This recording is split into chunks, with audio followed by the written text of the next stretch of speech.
Perfect. Okay. For sure. Awesome. Well, welcome. Thanks for sticking with us for 4 sessions, and Cassie, welcome. Tonight we won't keep everybody on here for very long, but Scott and I thought it's really important to talk about like your real estate brand.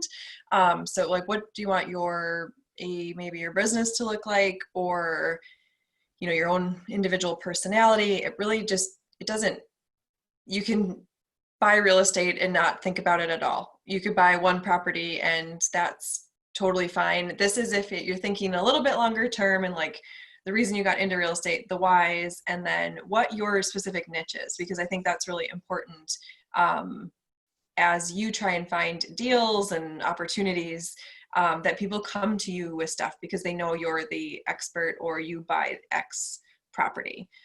So we'll kind of share some broad stuff and then some specific ideas on kind of how to do it. I changed up the presentation with some pretty colors, and some pictures to make it a little bit more fun. But we'll talk about why and what for, your unique brand or business, and then strategies around all of that. Our mission, you see this everywhere, but just a reminder of why we do what we do.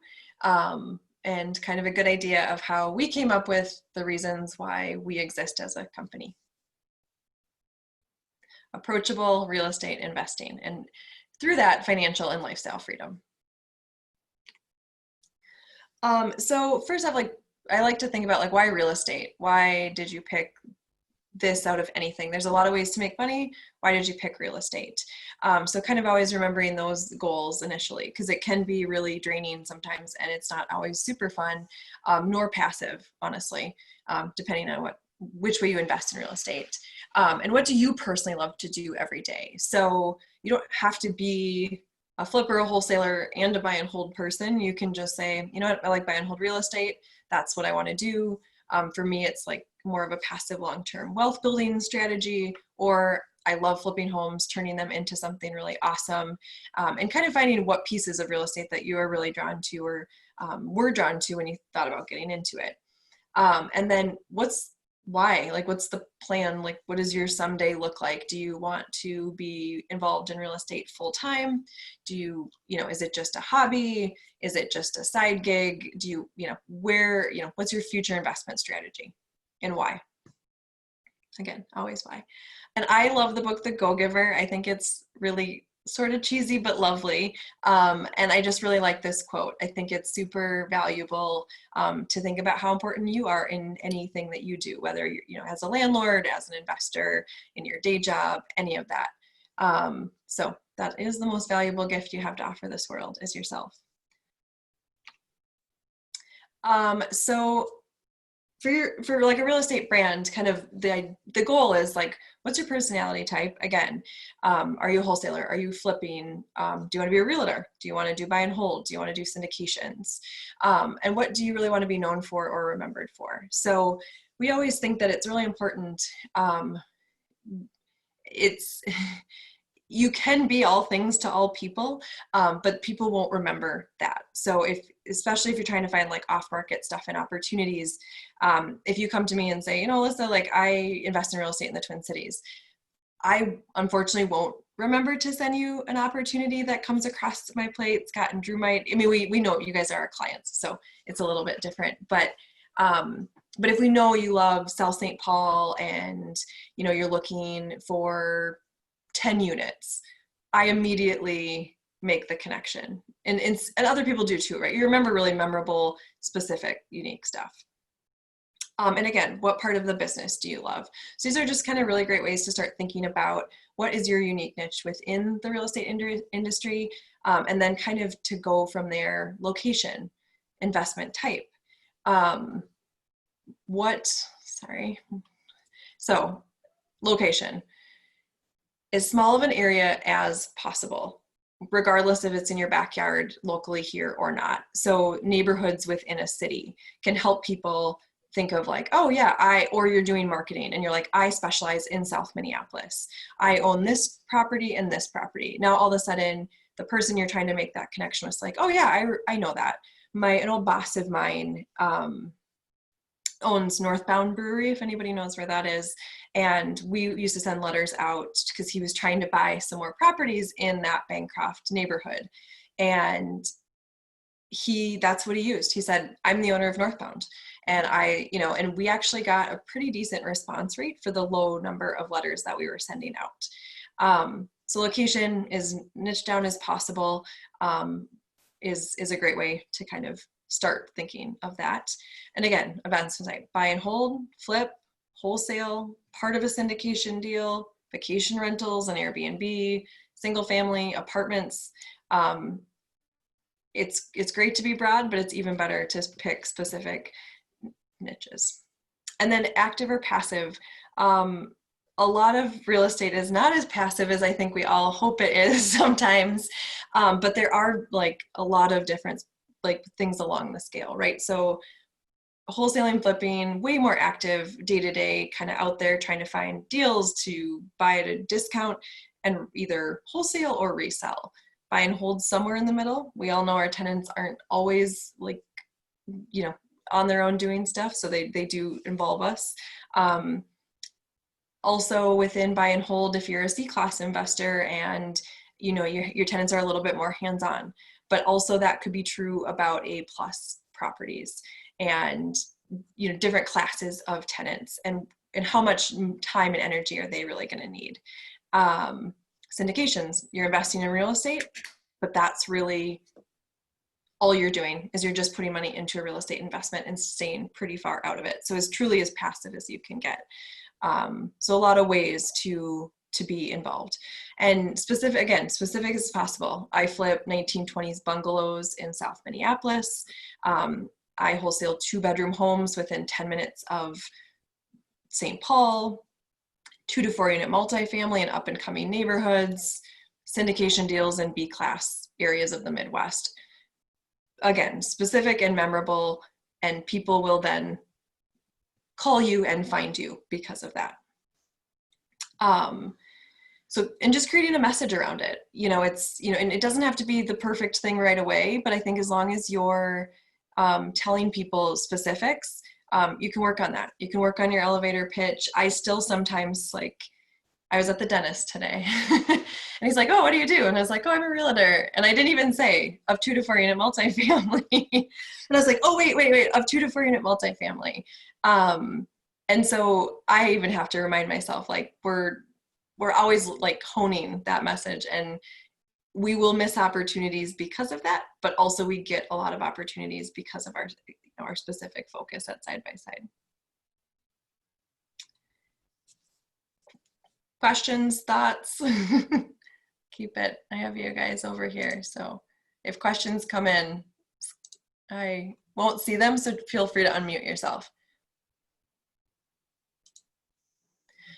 Some considerations. Who do you want to spend time with? Who are the business partners that you want to be in business with? What kind of tenants do you want to have? Contractors.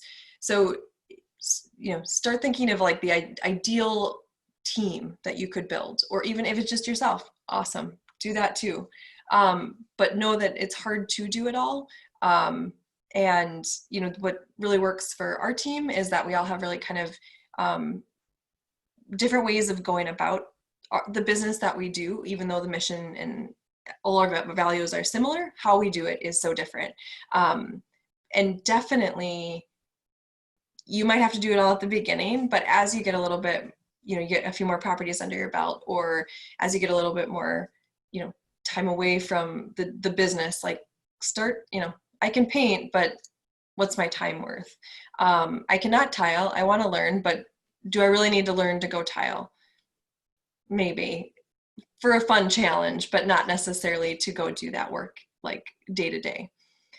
And then real estate, you never really completely eliminate stress. And so there's a lot of things out of your control, but figuring out ways to reduce it can really keep you in the game for longer. Because there are those moments where water's coming through the roof, or, there's a lot, right? And it doesn't always go. Scott covered some of his mistakes.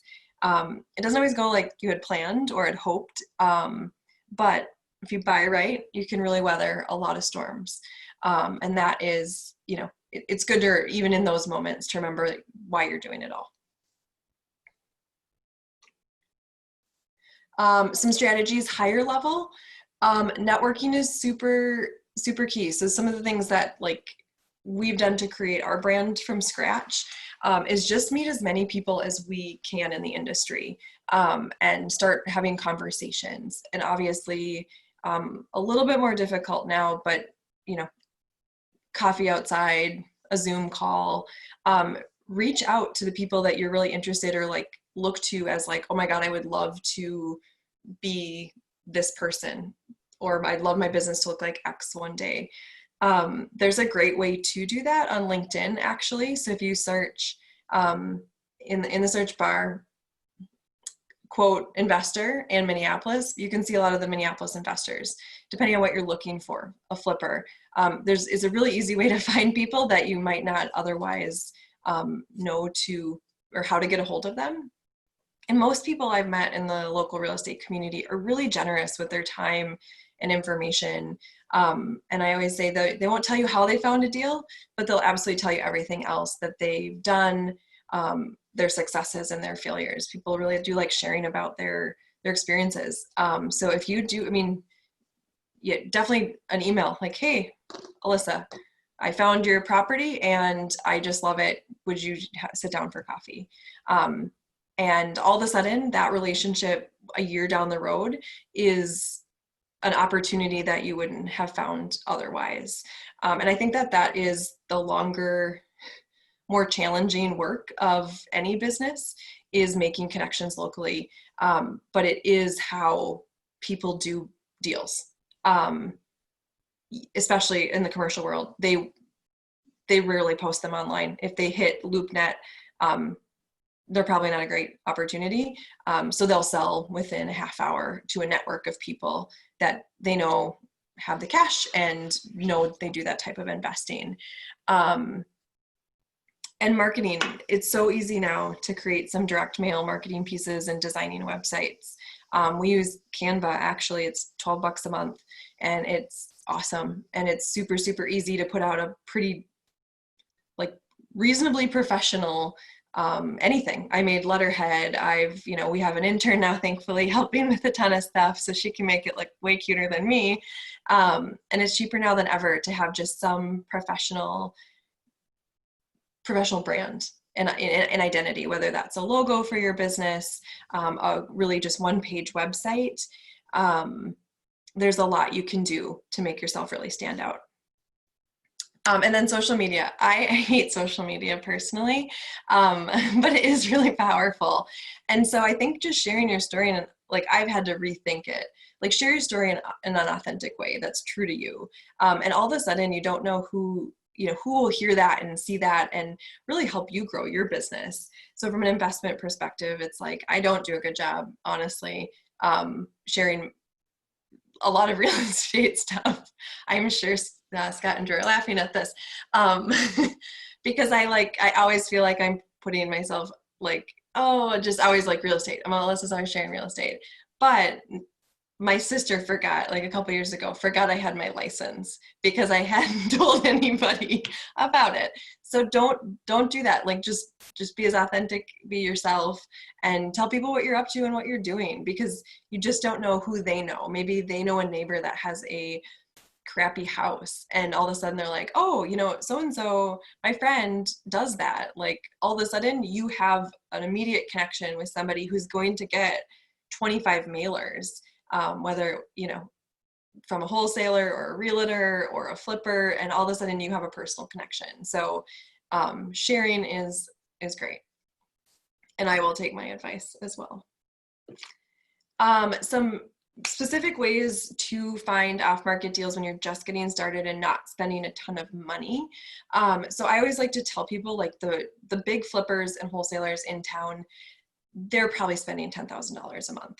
They send out thousands and thousands of mailers. So for them, it's a numbers game. But for real people, like you and I mean, they don't want to hear from me because I'm a realtor, but if I was an investor, I would tell my story and say, I want to buy your house because here's my story and this is why I want to buy your house.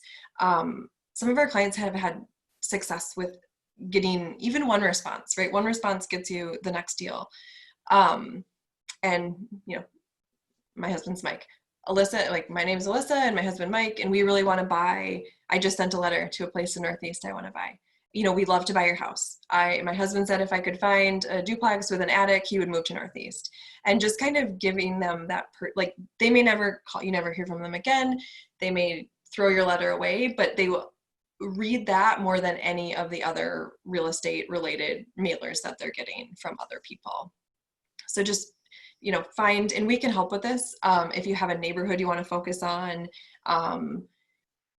mainly neighborhoods, that's probably the easiest way to get it down to a reasonable number of letters. So you're not spending a ton of money, but we can pull a list for you really easily. Cold calling, I will not do this. I'm going to be honest with you. I hate it. I sound like an idiot and it makes me not want to go do my job. So I've had to find other ways that fit my personality. But it does work. If you can get a list, just start making phone calls and ask people if they want to sell. I hate it, but it works. And then a website is great for a few reasons, especially as you're trying to build a portfolio and the MLS has become very competitive. If people get their letter, they may go look at who you are. So just to make, Google yourself and see kind of what you find. And actually, if you're looking to kind of scale a little bit more quickly, Carrot is an awesome platform that does really great with real estate SEO. You can buy a plug and play website from them and they're just awesome. I mean, I was talking to a wholesaler I know the other day and somebody outranked him after a couple of years. He's always been in the top 3, buy houses for cash, Minneapolis, or, all that kind of language. And a guy that he doesn't know, nor I know, is already ranked number 1 for we buy houses for cash in Minneapolis, which is pretty impressive because that's an expensive keyword. And those, Craigslist, you're ultimately trying to get in front of somebody whose place that you want to buy. So again, be specific, bite off a small piece, and really just focus on I want to be in the Crocus Hill neighborhood and I'm going to mail every 6 weeks to these couple people and somebody will respond, especially if it's personal. Again, and if not, if you're a realtor, they never respond to me, but I keep trying. Some things to remember: be patient. Successful businesses take time to build. There'll be really tough days where you feel like you're never, ever going to succeed. And if you just ride through that, usually on the other side it's a lifetime business for a lot of people. So it's okay to be patient and not to, it's hard when somebody's like, oh, I have, 50 units in 2 years. And it's it's a great success story. That might not be the kind of business that you want to have. So just make sure that you're building the business that you really want to what does you want your life to look like? Do you want more freedom and flexibility? Then maybe 200 doors isn't the business you're trying to build. Maybe you want, I've always said, 4 fourplexes, and that's all I really need, and I'll pay them off and, keep working in real estate because I like it. So trust the path that you're on, and make necessary adjustments as you go. But just keep working towards it. I know even a couple months ago, I did this presentation and I was like, oh man, you just have to kind of believe that you're doing everything right and putting yourself out there enough to take risks and ultimately be successful. But I think there's always these great overnight success stories, but they never tell you how long it took to get to the overnight success. And for most people, it is not overnight by any means. And sell yourself. So make your message as simple and easy to remember. So whether it's your family or your friends, it's hey guys, remember, this is what I do. And you don't have to beat them over the head with it, but make it memorable. And all of a sudden, you know, like my dad's like, oh, my daughter in the cities, and he's like a couple hours away, but I'm like, you know, at least you never know. You never know who's where my business card may end up. Missed opportunities. We learn this a lot actually at Side by Side. So, and mainly me, always like Scott, similarly making mistakes. A good friend of mine bought a single family home in Plymouth, and she thought we only sold duplexes. So I missed out on the sale of her home and the buy side. And I was like, shoot, you know, what could I have done differently? And ultimately, our marketing, it works and it is working. And I do miss out on opportunities that don't fit with what we say we do. We do sell single family homes, so we really do. We can help on that. But I've missed out on a few things where people just didn't really realize Side by Side could do more than multifamily. And then revisit your why. You know, 5 years down the road, life really can change in a minute. I've learned that in the last couple of years. You know, it just changes. So just continuously revisit, like, why am I doing real estate? Do I want to invest more? Do I want to invest less? Like, evaluate where you're at in your life, and you know, just kind of be okay. Like, you know what, this isn't exactly what I thought it was going to be, or I don't want to do this anymore, or I just want to be, you know what, I'm just going to invest in syndications because that's more in line with kind of how I see the next 5 years. So check in every once in a while. I think this is the last slide. At Parchment, I was like, I think a lot of people do want to be millionaires, but I like this Tim Ferriss quote because I think it's a reminder of like, what are the experiences that you want to have in life and how do you create them? There's this like sort of cheesy thing that Minria does called Life in Air. And I dragged my husband because he, well, he hates going to things like that, but I think it was important to kind of for us to get on the same page of like, what are we trying to accomplish here? And, you know, he works in IT and I work in real estate, but we both do want more, we want more time to travel when we can. So how do we get there? And it doesn't necessarily mean we need 1 million properties. We might need, like I said, maybe we need 4, and that covers in 10 years, that gives us enough cash flow to go somewhere every winter or take a break from our jobs if we wanted to. So I like this quote because it just reminds me of like, yep. Like maybe I don't need to buy a boat, but I could go out with friends a little bit more on their boat. But yeah, so that's really all I have tonight. Make it quick. I ran through that and talked super fast. It's really hard for me to, when nobody's on Zoom, I just continue to talk super fast. So I'll open it up for questions. I think it's just, oh, there we go. Scott's still on, Drew got off. But if you guys have questions, I will stop sharing. And so Alyssa, you talked a lot about the letter part of it and trying to make it personal down to the neighborhoods. So are you writing out each letter individually by hand, or are these are mass-produced emails that are personalized? But yeah, I mean, again, I think if you were just like doing your neighborhood, like literally straight down the block, like you might know a neighbor and you're like, I think they're moving. You could write it by hand and make it a little bit, I never write them by hand. I do address all the envelopes by hand. That tends to get them opened more. okay. And you could always make a postcard and send that and see if, you know, we have some, I actually have some right here that are blank. And sometimes I'll just drop those in the mail, and Scott will do this in Hopkins too.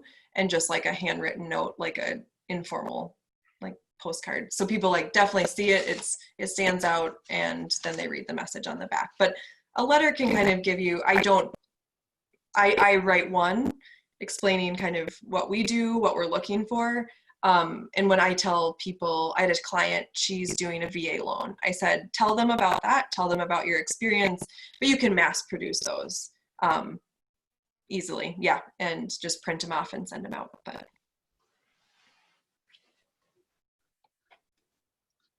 good question.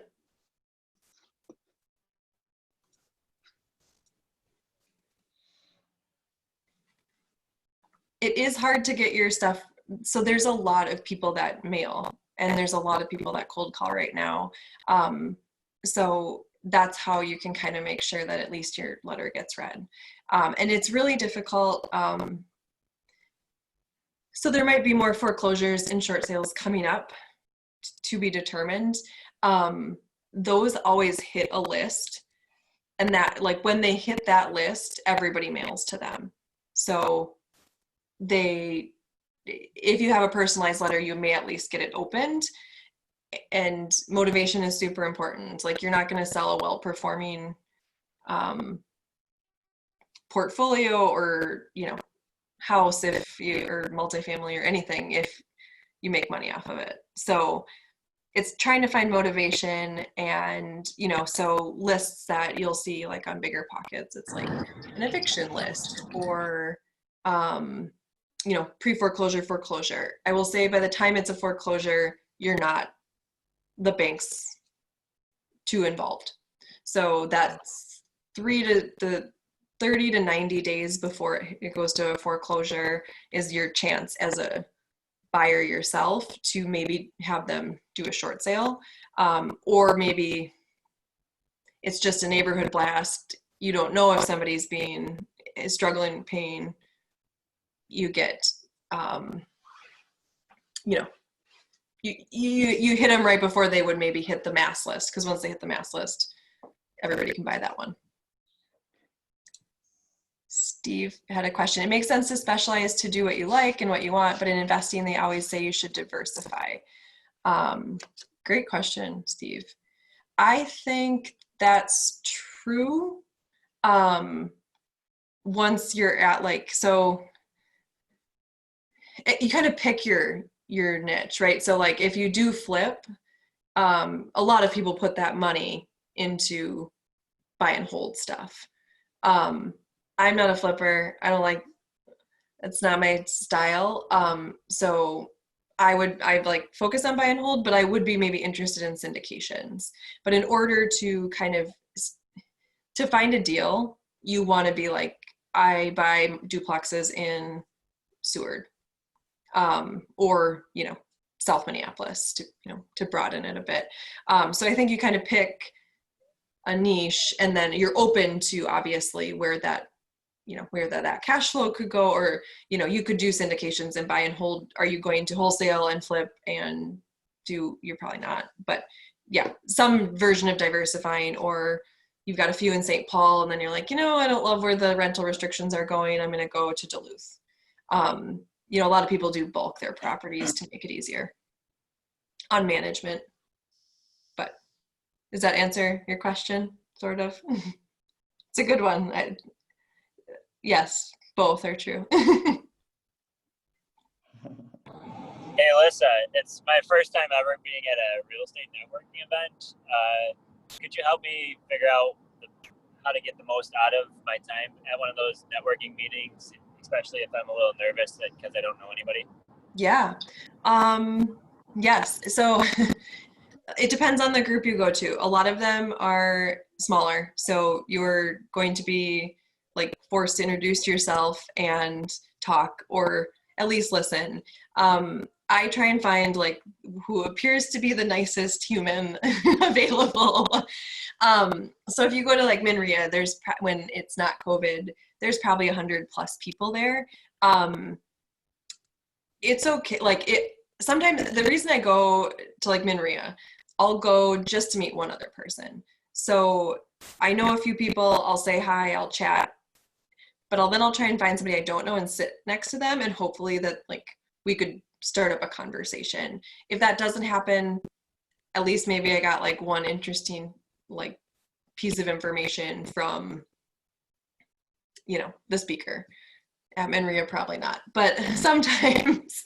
So I try and find people, that look friendly or nice. And what I've learned about networking is I'm like a little bit of an extrovert, but in a big group where I don't know anybody, it's really hard for me to like just break into a conversation.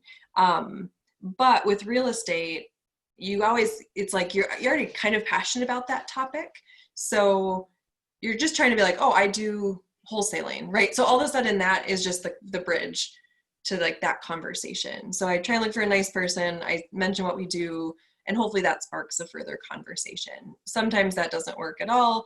And then I try and remember, like, that's okay. Like sometimes you go and you don't meet anybody, or it wasn't very fruitful. And sometimes you meet an awesome connection and you further that relationship and have coffee or another, phone call.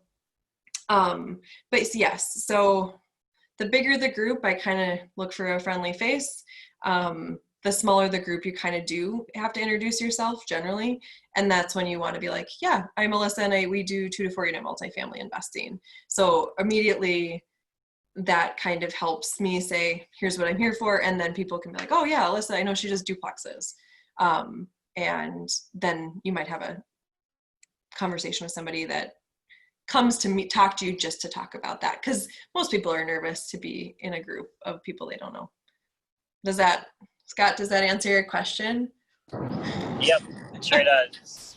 I love what you said about, there's 2 things. It's when you're going in a networking group, have an agenda in mind so that when you can be intentional about some of the conversations you're having. And then you hit on a great point. The follow-up piece is huge. Is if you go there and you just get one piece of information, walk away from the night and don't do anything with it, it's kind of a useless evening. You met a couple of friendly faces, but go in with the idea that I'm going to use this to follow up with this contact or on this piece of information that I got, because your progress will be in that follow-up. For sure. Yeah. And sometimes people don't get back to you, and that's okay. Yep.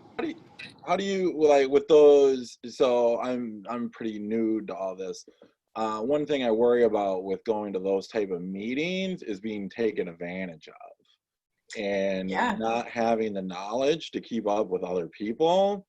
And then so if you have resources, but you don't have all the knowledge, or you have general inexperience, and you walk into a room full of sharks, it could be a bad thing for yourself. And so how do you handle that kind of situation? Because, ethics, integrity, doing things the right way is really important. And for better or for worse, real estate is in that gray area for reputations. 100%. You will learn pretty quickly who those people are. Don't give any money to anybody is generally my rule of thumb. And you'll start to sort of realize, like, okay, this person, like, they're, what's a good word? They, I don't really love their personality, but they actually do know what they're talking about. And then you'll be able to spot people that are just trying to like puff up their chest sort of quickly. Ultimately hopefully we don't do this at like the millennials group, but a criticism for real estate in networking is somebody's always trying to sell something. So if I go and there's a presentation, there'll always be a pitch. And a lot of times there is. And so, but I've gotten a lot of really good information from those ones where I just know they're here to pitch something.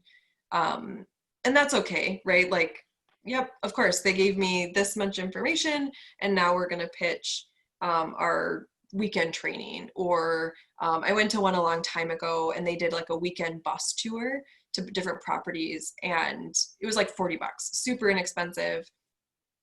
And the goal was to pitch their coaching. So that happens, but yeah, I mean, it's kind of, if you kind of sit on the sidelines and listen, you'll start to figure out pretty quickly, like you'll be able to tell in real estate, like the scum floats to the top and you'll be like, okay, I know what's going on. And again, and sometimes they actually know what they're talking about and they're just super overly confident in that. And that's fine too. But yeah, you'll get pitched a lot. Lenders, realtors.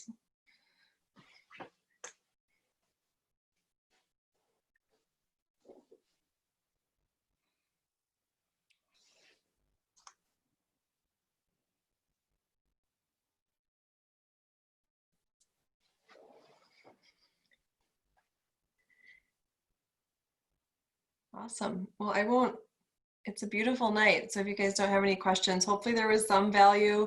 We're kind of our first go around of the whole thing, trying to figure out what is useful information as people, get started or expand their portfolio. And again, I will say to all of this, it's a really competitive market right now. It's a seller's market. It just is. And that could change 6 to 12 months from now. There's always opportunity in every type of market, but it is a little bit more challenging to find a quote unquote deal. And, if say somebody does respond to like a personalized letter, most sellers know what their house is worth generally. So if you're not getting a total like rundown place, they're not going to probably give you much of a discount, but you won't be competing with other buyers because it didn't go on the MLS. Hopefully, maybe you can have that conversation. A good friend of mine went and talked to her neighbor. This is I love this story. And it's awesome because it's in like Como, St. Paul, which is hard to find reasonably priced duplexes and hard to find them in general. And so she was like out doing lawn work and she said, or yard work. And she said, she's talking to a neighbor and they were like, oh, do you own this like duplex? She'd been out of the country for a couple of years and they strike up a conversation. And she's like, we're actually thinking about selling ours. And sure enough, like they had a realtor, which is great. And they ended up just facilitating the deal. But she got this, like, I just was over there. It's 3 bedrooms on each side, impeccable shape for $375. Like if that would have hit the market, it would have been $450 for sure. They felt like they gave it, they sold it to somebody they really liked and trusted, and she got a great property. And I'm so jealous. I'm like, it's so nice. I'm like, I would have totally bought it even for $450. So just you never know has what you're looking for, I guess is one way to put it. But yeah, so she was able to go from 1 duplex to 2, and it's right across the street, and it's perfect for her. And all just from a conversation of like, yeah, just looking for the next duplex in this area. And I think that's why focusing on your neighborhood or a neighborhood you want to be in first can be really beneficial.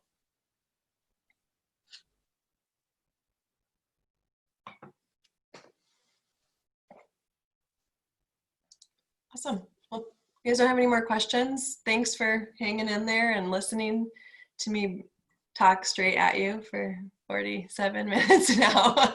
But yeah, email us with any questions that you have or things that come up. One quick question, if you can. Yeah. Let's say we're specific, we have a specific neighborhood we want to look at, and it's sometimes hard to know if it's a duplex or not a duplex or single family home.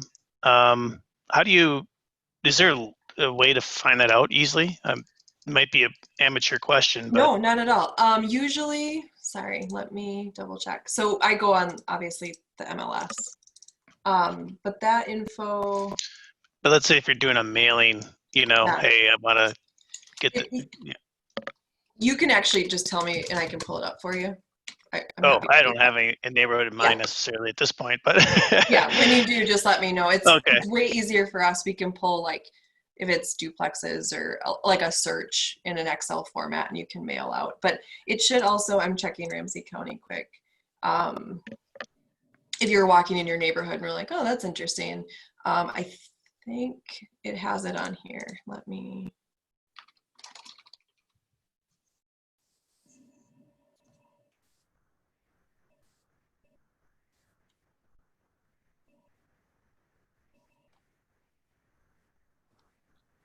You should, yeah. So it'll be in like if you go to the Ramsey County or whatever county it is, property tax website, they'll have like a land use code or something that allows you to see if it's if it's a duplex, or I just looked up my house. It says apartments 4 to 6 rental units. So you would be able to quickly check on there if you wanted. There is an awesome app. It's a Driving for Dollars app, but it's like $20 a month. But it's pretty slick. You just like pin stuff as you're like walking or driving around, and it'll pull all the information, the mailing address and stuff for you. So, you know, as you're starting to look, it might be worthwhile to remember, because I'll be like, oh, I'm gonna call on that one. And I get home and I don't.